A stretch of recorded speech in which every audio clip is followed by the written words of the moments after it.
આ ખેડૂત મિત્રો કેમ છો? બધા મજામાં? જોવો અત્યારે બધી ઘઉંની ખેતી સારી છે. તો હું તમને બધાને એક વાત કહેવા માંગુ છું. બધા ભાઈઓ અને બહેનો, મારા બધા ખેડૂતોને ધ્યાનથી સાંભળી લીજો. કેમ કે આપણે અત્યારે ખેતી તો કરીએ છીએ, એમાં ખર્ચો બહુ આવે છે. અત્યારે જોવો,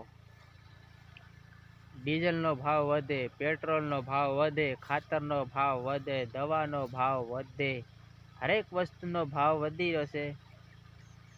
તે મારે તો એટલું કહેવું છે આ સરકારને કે આપણે આ અનાજ વાવીએ છીએ ને અનાજ વાવેની જમીનમાંથી પેદા કરી અને પાછા આપણે માર્કેટમાં લઈ જઈએ તો ભાવ કોઈ બીજો કરે છે અને ભાવ પણ એને નથી આવતો. કેમ કે ખેડૂત એટલે જ ગરીબ બીમાર રહી ગયો છે. કેમ કે ભાવ બીજો કોઈ કરે છે અને અનાજ આપણે વાવીએ છીએ પણ એનો ભાવ નથી આવતો. કેમ કે ભાવ આપણે વાવીએ તો આવતો નથી એનો ભાવ, અને આપણે ગમે એ ખાતર, પૂળિયા ખાતર લાવીએ કે DAP લાવીએ, એનો પણ અત્યારે ભાવ વધી ગયો છે. દવા લાવીએ તો એનો પણ અત્યારે ભાવ વધી ગયો છે.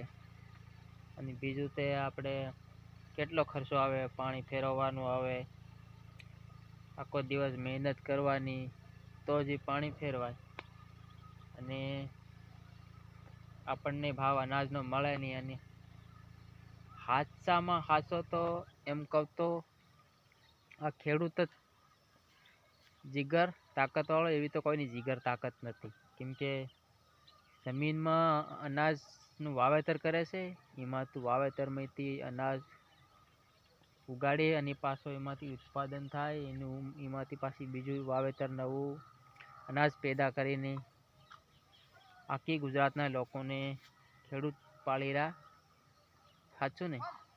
એટલે એમ કરે તો આ ખેડૂત એક તાકાતદાર કહેવાય.